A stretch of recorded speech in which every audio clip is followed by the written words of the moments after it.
Good morning. It's Saturday morning and I am getting this done early because I don't want to be on live tonight. I actually want to enjoy my evening. I realize this means that there might not be as many people on today, but that's okay. This was just something I wanted to get done because this question has come up quite a bit in a number of my lives, so I figured we could just talk about this and give you guys a better understanding about my background. And I co-host a show on an atheist channel, Non Sequitur, The Smoking Nun with Kyle Curtis, and then I also write for Patheos on their non-religious channel, which was formerly their atheist channel, but the Patheos department, or I guess they call it channels. But so to give you kind of a background, Patheos is the largest platform in the world that talks about faith, and it's supposed to be a website that hosts the conversation on faith. And the channel that I work for is the non-religious section of the website, which actually is the largest driver of traffic. So the bulk of all the people that read Patheos are atheists or none or agnostic. The writers that are on our channel, we are either describe ourselves as atheists, agnostics, none. We even have a Satanist. We have someone who doesn't really define themselves as anything. They just simply are someone that no longer believes what she did believe and now works to help people that are leaving that world. So it's a pretty diverse group of people. You'll find people like Menta, who is the friendly atheist. You'll see writers like Suzanne, who writes on No Longer Quivering. Jack, he is a Satanist. He has his column. There's Luciano, who is a humanist. There's Ed, he's a humanist. And there's Courtney, who is the godless mom. And so there's a lot of us that are on this channel, and we all have very different backgrounds. And when I took this position, wasn't necessarily forthright about whether or not I was an atheist or what I believed. It was more, I just knew that I didn't believe in God, and I wanted to, I'd been a part of a religion almost my whole life, and I felt like I needed a place to share content for people that didn't believe. And when I was looking through the atheist world for writers and for information, I realized very quickly that a lot of the information that's out there is men.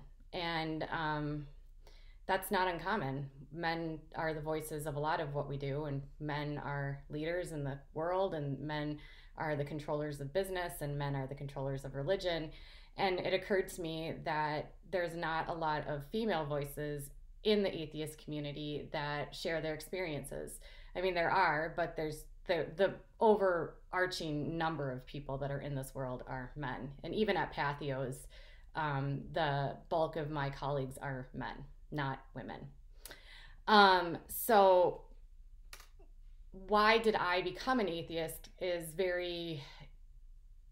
I think that's probably one of the biggest questions I get. Also, like, how do you live your life without religion? How do you know that what you're doing is worth it? How can you live without having something to look forward to? How can you have a moral compass without having faith? How can you handle stress when you're not with faith? These are a lot of the questions that I get. And I thought that maybe I could just give a little bit of a background about why I'm an atheist, like how I got here and really what it means to me.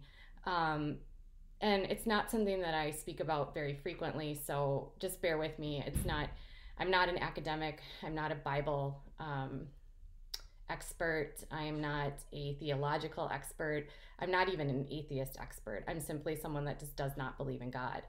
So I grew up in a Catholic home, but it was a confusing Catholic home because my mother grew up Catholic. My grandmother and grandfather were devout Roman Catholics and attended Mass multiple times a week. My grandfather was part of the Knights of Columbus. My grandmother was very involved in the community outreach and connected with priests and pastors and nuns. Growing up, my mother went to Catholic school. She only went to public school in her final 2 years, so she was transferred out of a Catholic school in her 11th grade year, graduated from a public school, only because my grandfather could no longer afford to send 4 girls to Catholic school. So she grew up into she grew up in a world where my grandparents were both from Germany. Well, I should say both of my grandparents' families were from Germany. So my mom's dad had siblings that were born in Germany and Hungary. And then my mom's mom also had family that were born in Germany. And then like siblings. And then both of my grandparents were actually born here in the United States, but they both grew up speaking German. And so my grandma and grandpa both had accents. Sometimes you would hear them speaking in German. My mom grew up hearing my grandparents speak in German, but my mom never learned German. It's quite confusing, but as a part of that heritage, they were also devoutly Catholic. And my grandparents were both very undereducated. My grandmother never completed 8th grade, and my grandfather, I believe he graduated from high school, and then he worked at a Skippy peanut butter factory for the majority of his life. So, faith was paramount in their lives. And my mom, when she left, my mom, when she got married, was the first time she actually lived by herself. So my mom basically moved from her parents' home and moved in with my father. And my father was not Catholic. So this is kind of where my life as a child sort of got confusing, because for my parents to get married, my father had to agree to have agree with the Catholic Church, because my grandparents wanted my mom and dad to get married in the Catholic Church. So in order for them to do that, my dad had to actually agree that the children would be raised Catholic. So my dad agreed to that so that my mom, could have her Catholic wedding, because that's what her dad wanted and her mom wanted. And so my dad was actually, my dad's background is confusing. He grew up Presbyterian. He grew up in northern Minnesota, which is in a very small town, only 400 people. And I know this is a really long story, but I promise this is sort of why I am who I am. He grew up in a very small town, and he came to the city. He was extremely intelligent. My father was a National Merit Scholar runner-up. He was a salutatorian of his high school. He graduated from the University of Minnesota with an economics degree. He went on and got his master's degree in public health, and he worked his whole career as a statistician and in the public health sector. And he worked for most of my childhood. He worked at the Department of Public Health and managed data quality, and then he moved into the private sector. But he's always done public health statistics and quality assurance. So my dad is a very science-driven and detail-oriented type of person. My mother was a teacher and then stayed at home. And so growing up, despite the fact that my father grew up as a Presbyterian, it was very clear by the time he was raising us that he was an atheist.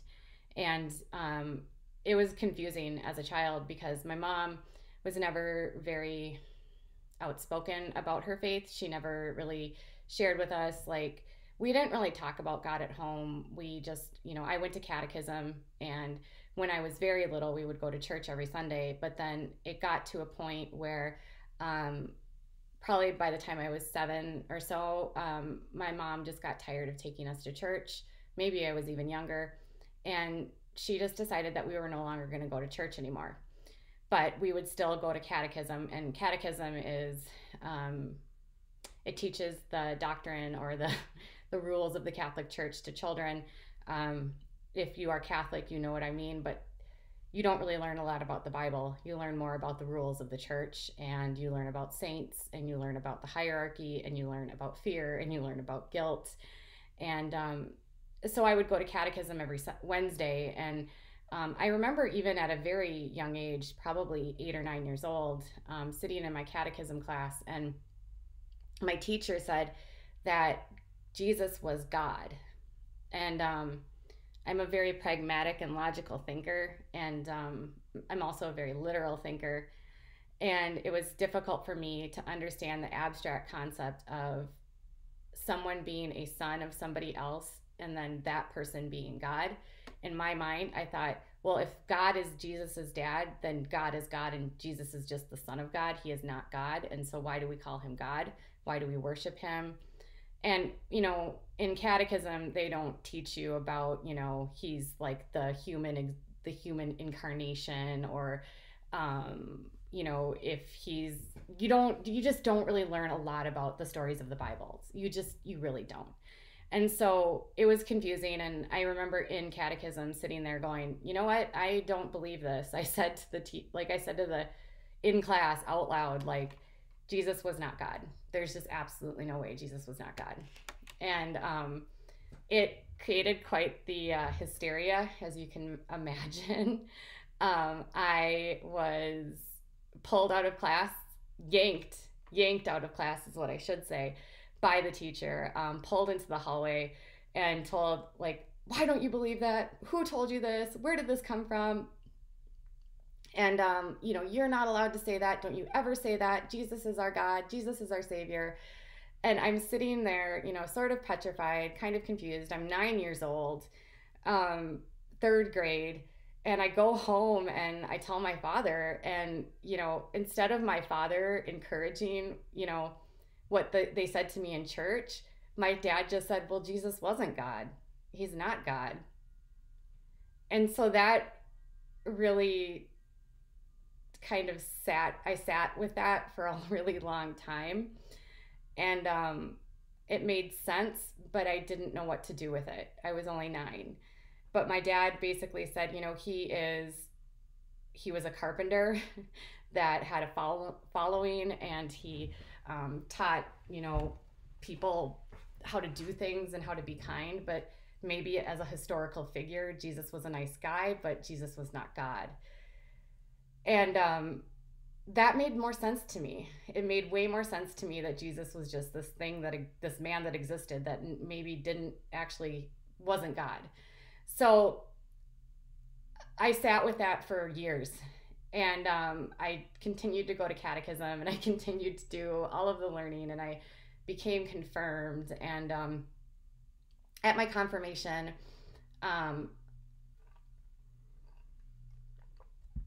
and I apologize, you guys, this is a long story. At my confirmation, there had been an upheaval within my archdiocese, and several of the bishops had either been moved or had left the area or retired. And so in order to get confirmed, instead of being confirmed within my local parish, we had to be confirmed at the cathedral in St. Paul, Minnesota, which is really big. It's actually quite beautiful. And it's gorgeous if you ever have a chance to see it. I mean, it's a traditional Catholic cathedral.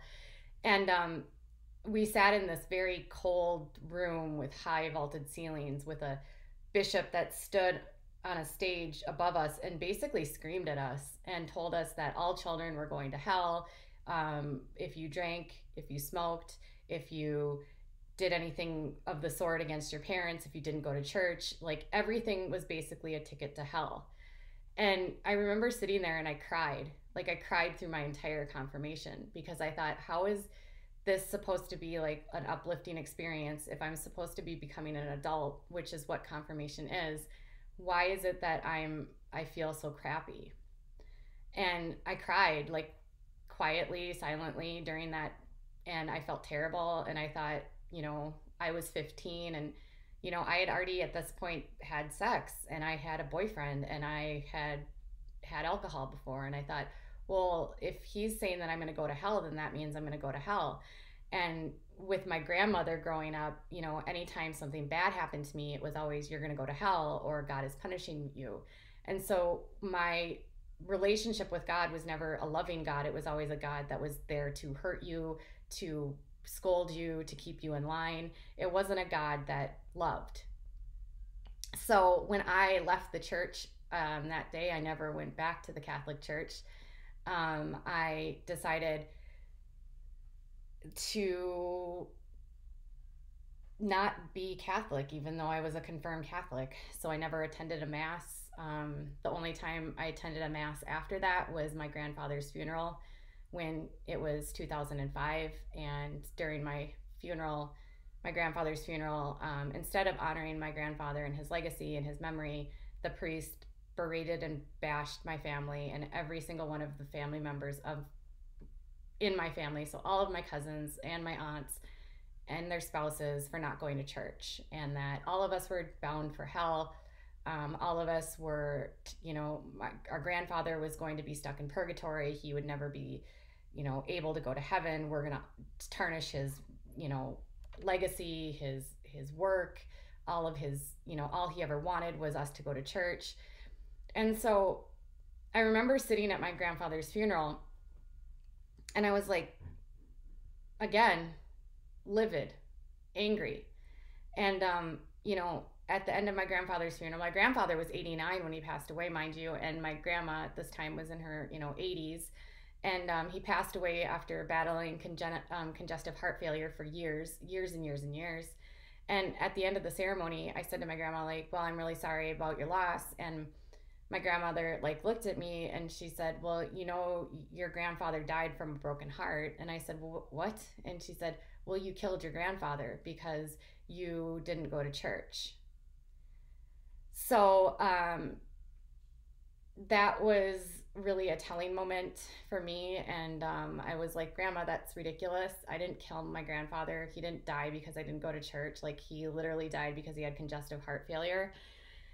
And I never really had a relationship much with my grandmother after that comment, to be honest. My grandmother wasn't the nicest woman. She wasn't a soft woman. She was very stoic.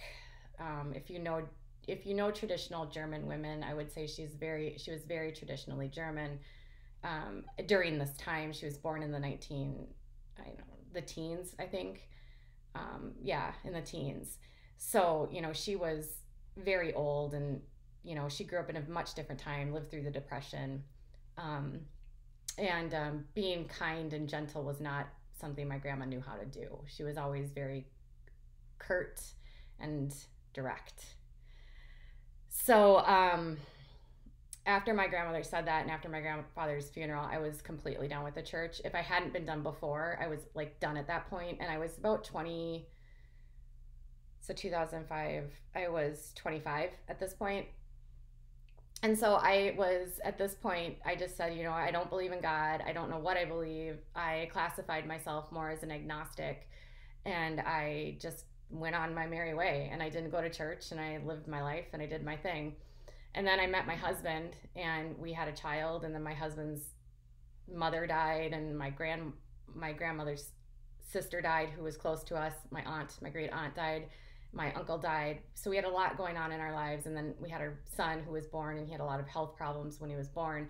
And so there was a lot of upheaval in our lives. And I was just very desperate for something to make sense. And so I ended up going to church at the recommendation of someone.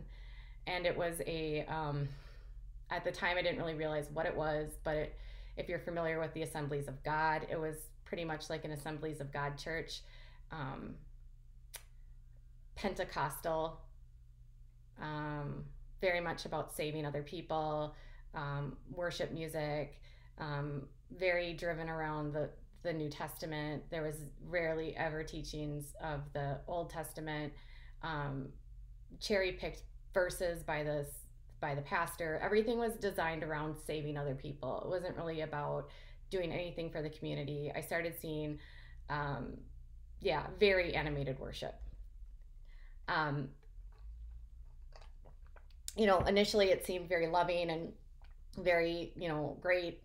But I started to realize pretty quickly that even though people were acting, loving and saying that they cared, everything wasn't none of their intentions of what they were doing were actually based on pure love or pure care for other people. Everything was about God's love.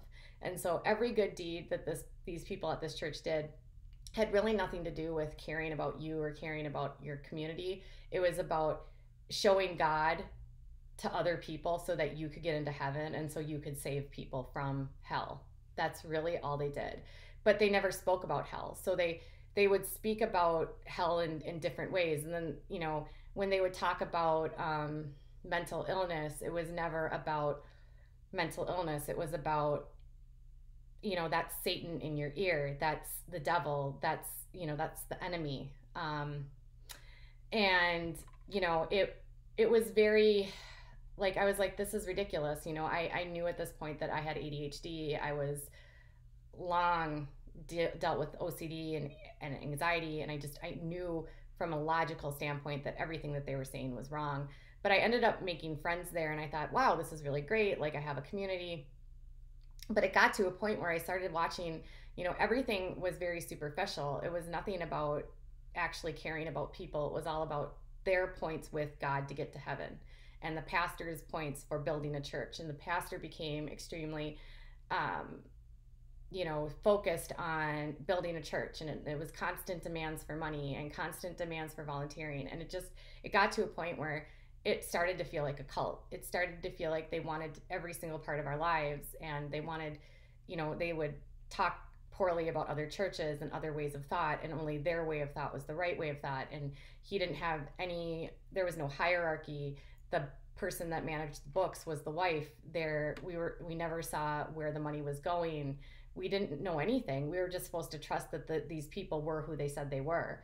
And my husband and I just got to a place where we just couldn't do it anymore.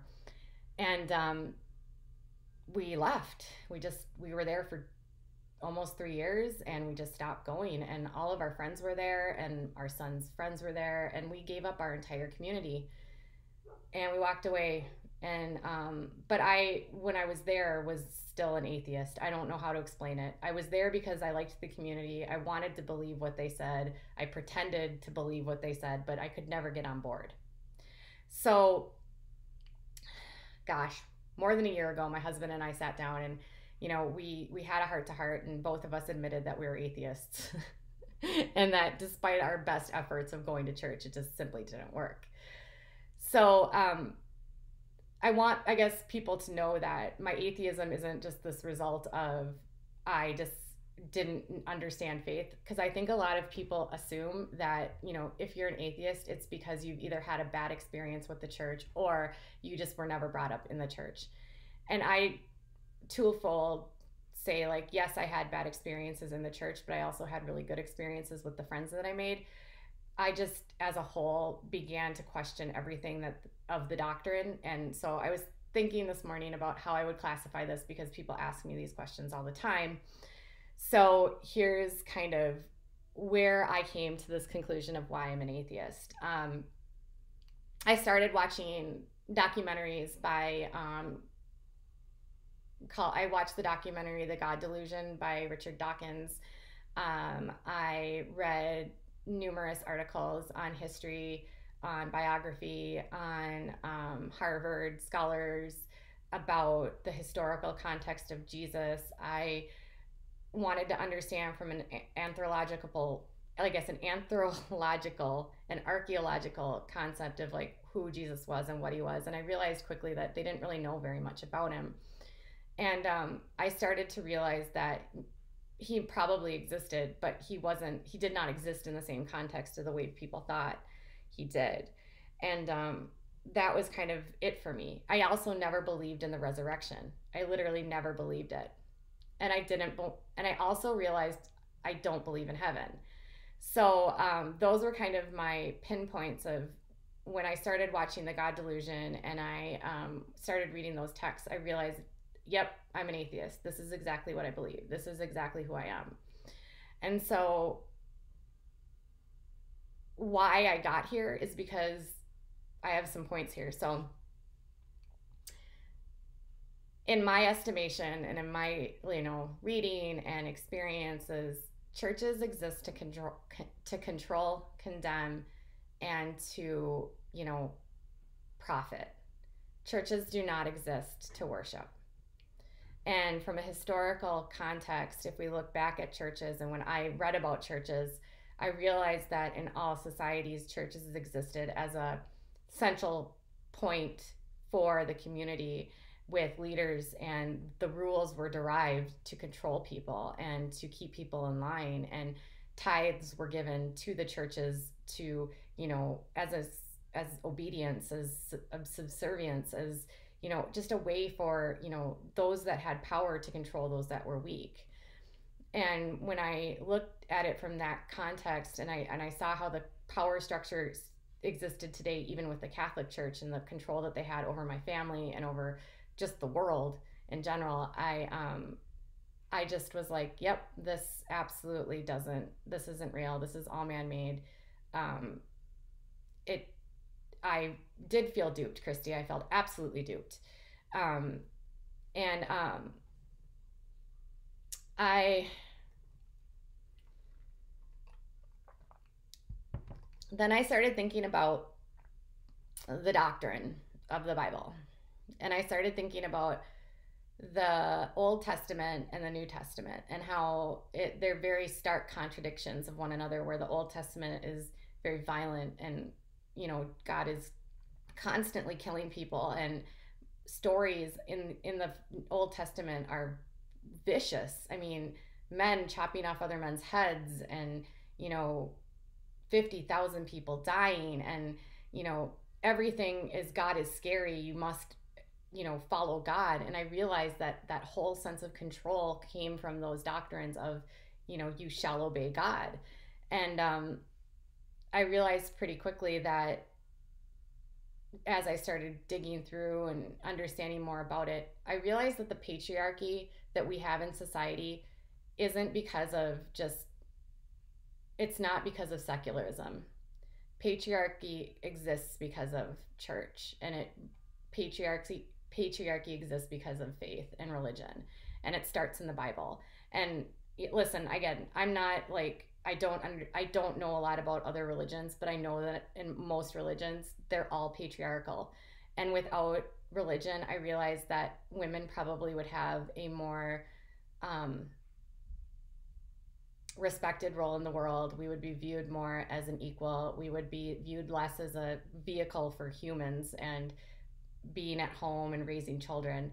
But in the Bible and in many holy books, women are consistently just used as, man's property and man's prize. And we are not valued other than being a wife and a mother. And that, it's, the Bible teaches God, man, wife. And so when you're in a world and you're a woman and you start to think about, and I'm a feminist, so I'm starting to think about, oh my gosh, how could I ever buy into something that puts me in a subservient role, that makes me feel like my husband has to be my leader, that my thoughts should be directed by my husband. And then you start to look at fundamental sects of, like, say, the Mormons, or the independent fundamental Baptists, or the healing cults, the faith healing groups that are in Idaho.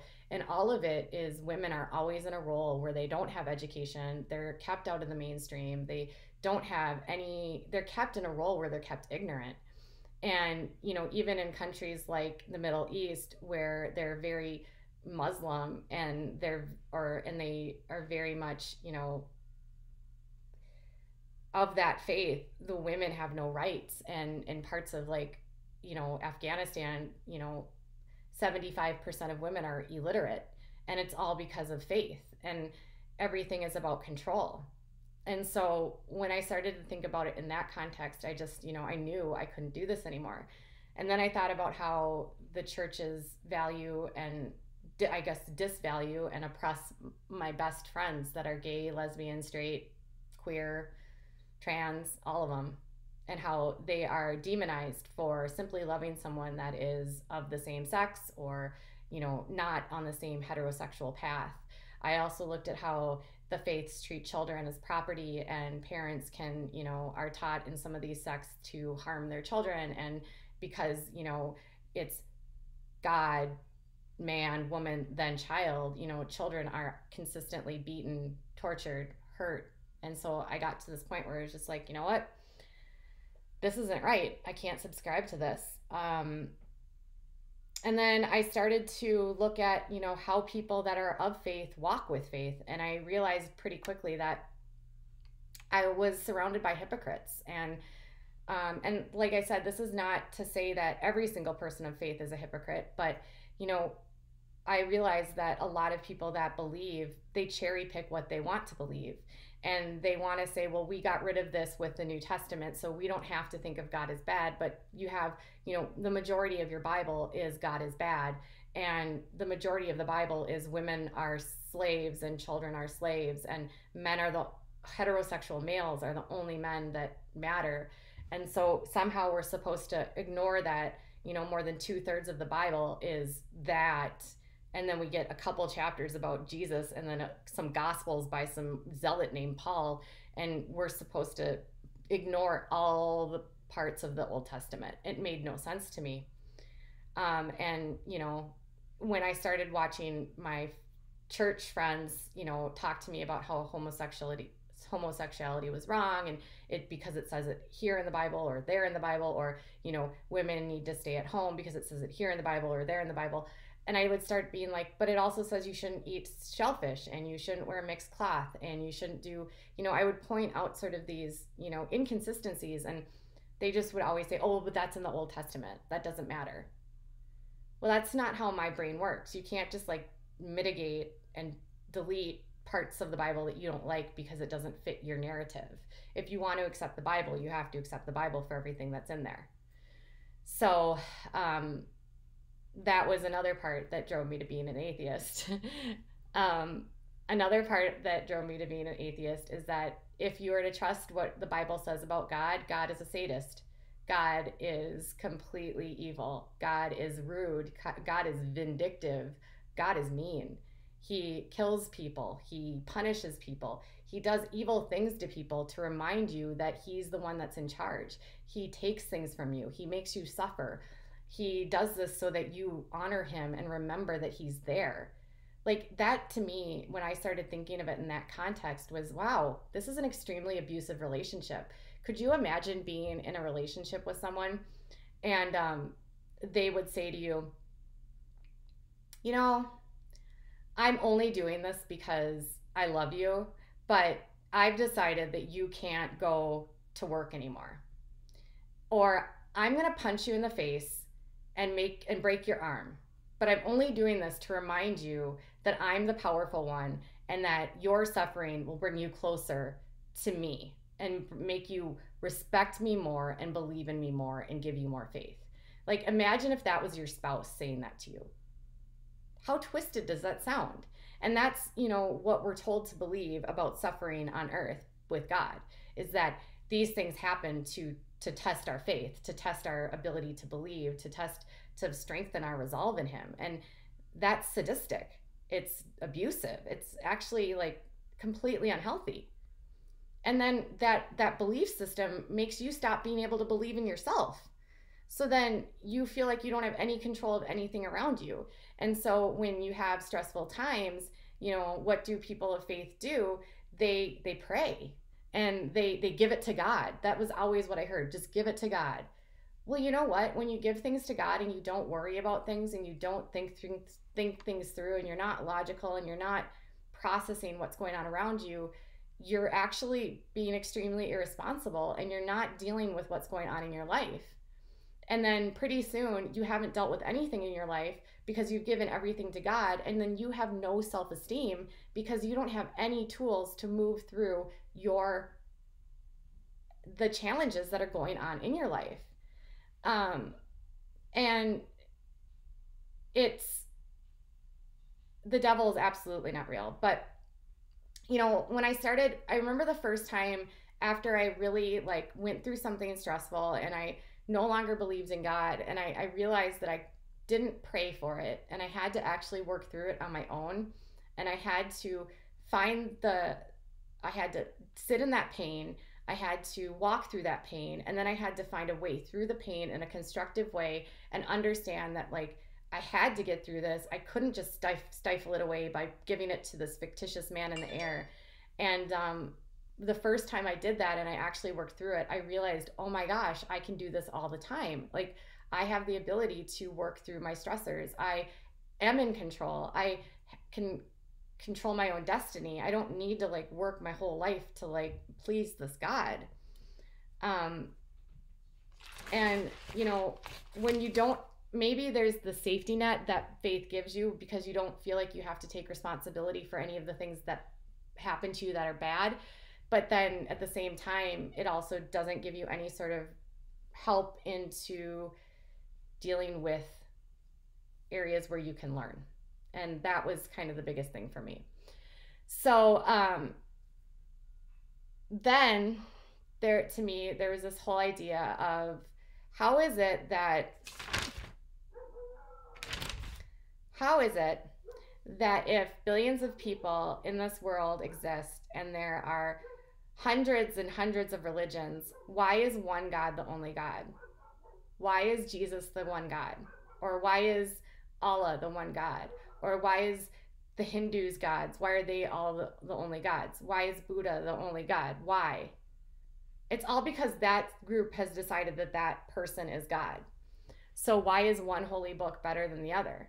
Does that mean that like if one group believes this, then everyone else is wrong? And when I realized that, I was like, dude, this is why everyone fights. This is why everyone's bitching at each other all the time. This is why there's so many wars. And then when you start looking at wars, they're always based on war around faith. So everyone's fighting to their tooth and nail about their belief system, about the book that they read, because they think that their God is the better God. But the truth is there's no God. So why even fight about it? And if there's 7 billion people in the world and we're all supposed to believe that one God is the only God, and it just makes no sense to me. I also started thinking about it from a scientific standpoint of religion was developed in a time when we really knew nothing about science. We didn't understand about the weather. We didn't understand about the seasons. We didn't understand that the sun, the moon, or the earth revolved around the sun. We didn't understand what the sun was or what the solar system was. We didn't understand that the world was round. I mean, we knew nothing. And so all of these religions are developed in a time when we don't understand science. So now that we know that we don't believe in, now that we know about science, we have explanations for all of these things. So there's really no reason to like be like God is making a rainstorm. That's just not how it works.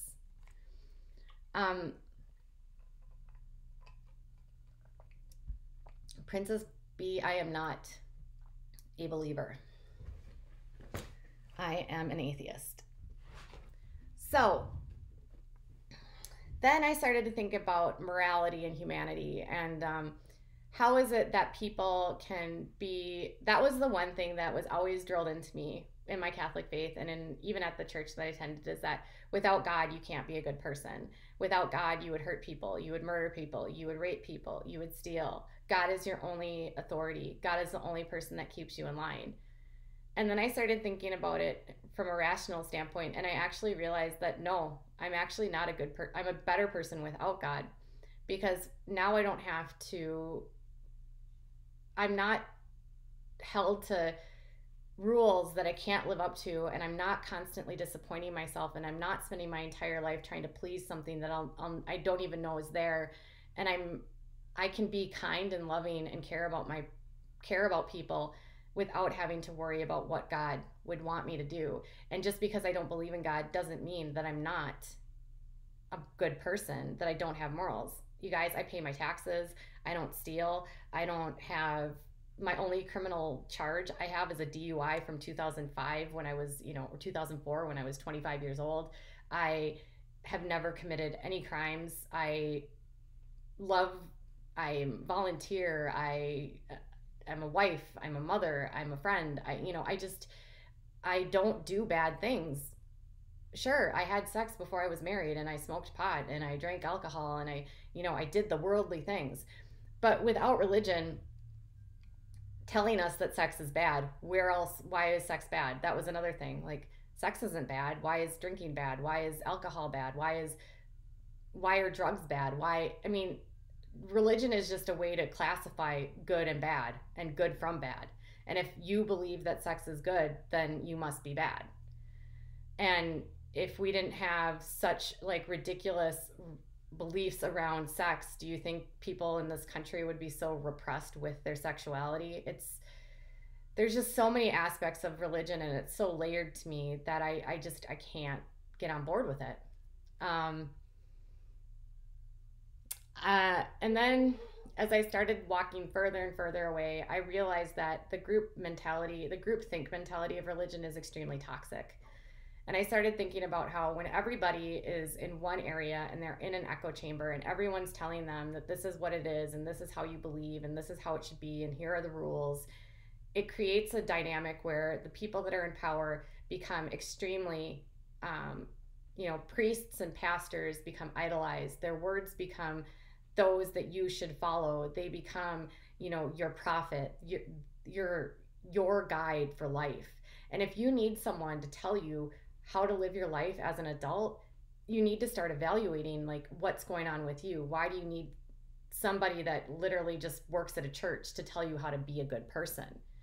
That says less about, I think that says more about you as a human than it does anything else. Like if you can't make your own decisions and you can't come to your own conclusions and you have to have someone guide you, you've remained in the childlike state for your whole life.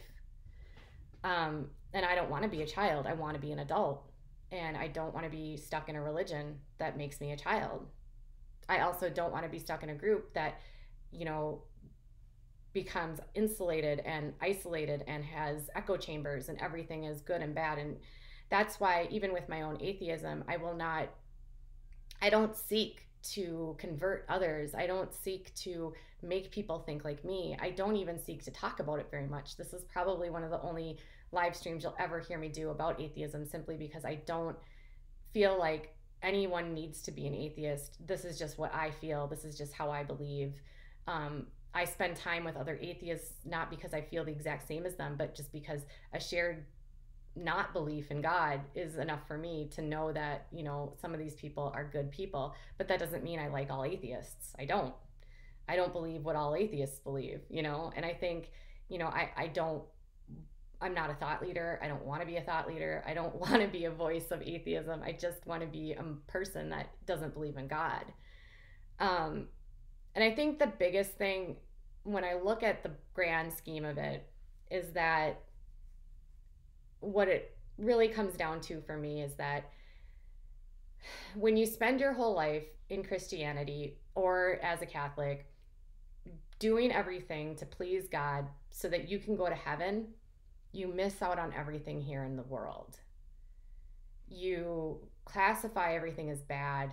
You're afraid to live. You're afraid to explore. You're afraid of freedom. You're afraid of touching things and seeing things and being uninhibited and experiencing the world in all of its raw glory and enjoying things without guilt and without shame. And when I realized that I don't believe in heaven, because when I thought of heaven, I thought, seriously, I have to be in heaven with like people like, Jeff, what's his face? Warren Jeffs, who abuses girls and rapes them, or Catholic priests who rape children, or, Jeffrey Dahmer became a Christian before he died, so I have to be in heaven with him. No, I don't want to be in heaven. And then to be stuck in this like ongoing status forever. Come on. Like, I believe that everyone has a life and a death, and that's it. And in order to make a mark on this world, it's how you live your life, and it's how you leave your mark, and it's how you present yourself to other people. And I'm okay with that. I'm okay with the fact that when I die, it's over. And I'm not going to know any different because I'll be dead and it'll be done.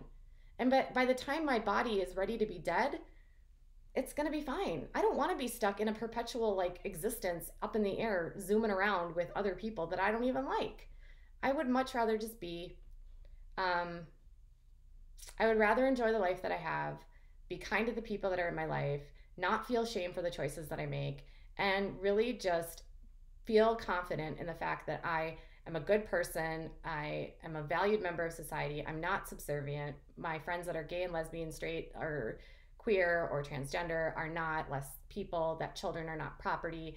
I really just don't need religion to keep me in line. I don't need the the chains or the handcuffs of religion on me. And so that is just this is just how I feel about it. And it's not really that, I don't know. I realize sometimes that, Christy, it's okay that, some people that follow me might not know I'm an atheist, and that's okay because it's not something I speak about very much. But I also realize that, I can't ignore it because I work for Patheos, you guys. And my colleagues are the friendly atheist, and that's my life. So I don't know if you guys had any questions. I wasn't sure. Let me see if you had.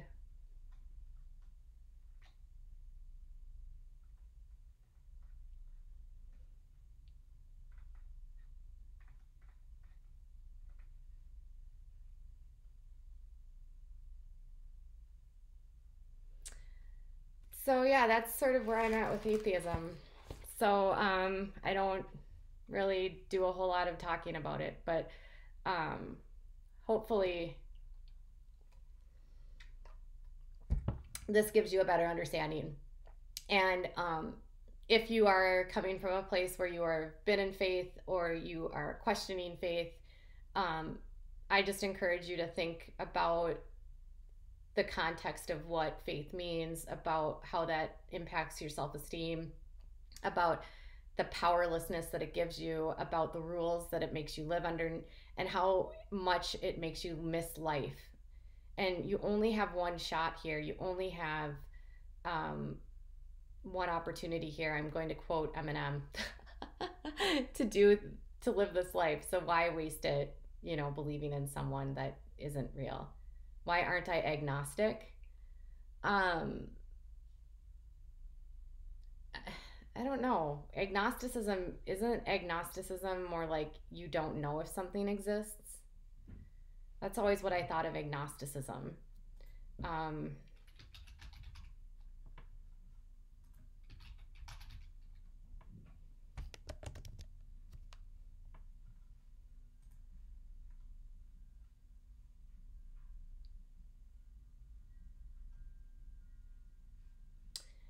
I am not agnostic because I don't believe in God.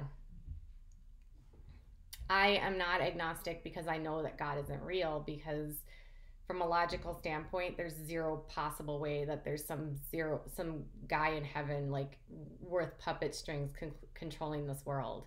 It's theoretically impossible for any of that, what that means to me. And I don't need,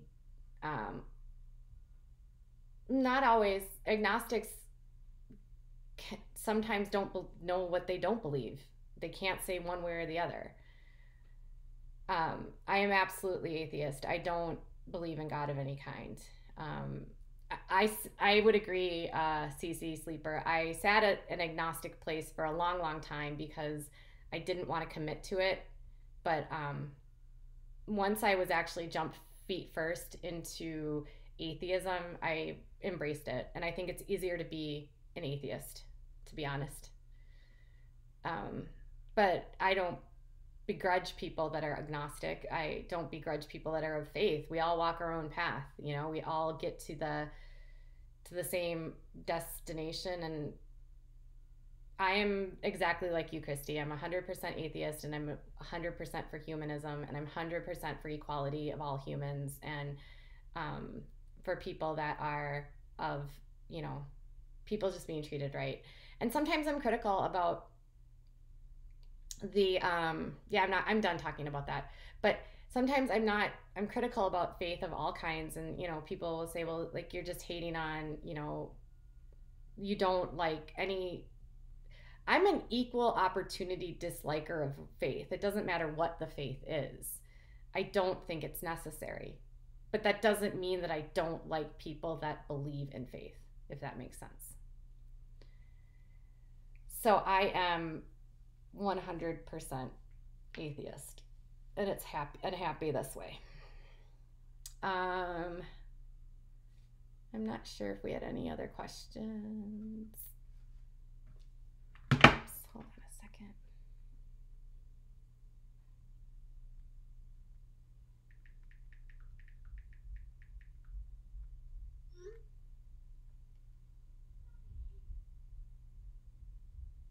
All right, so I think that's it.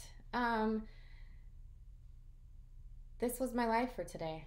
Pretty fun. I know you guys enjoyed last night's AMA, Ask Me Anything. And I will hope to do more of those in the future. I will not talk much more about atheism. Well, I can't say that I won't, but just don't expect me to be your thought leader or a thought leader about atheism. I'm a proud atheist woman, and I'm proud to be a voice in the atheist community, I should say, but I don't claim to know the answers to anything, and I don't claim to be, anybody's guide or messiah or anybody's, spiritual guru about anything. I'm really just here to share that I don't believe in God and that you can be a good person without that. I don't think that there's anything wrong with people that believe. I just hope that most people at some point in their lives can come to a place where they realize that they don't need God. Ha! I'm not your messiah. You're ridiculous, Smitty. All right. So I think we're good. I don't see any super chats. If you guys didn't know, today is Casey and Godless Engineer's wedding day.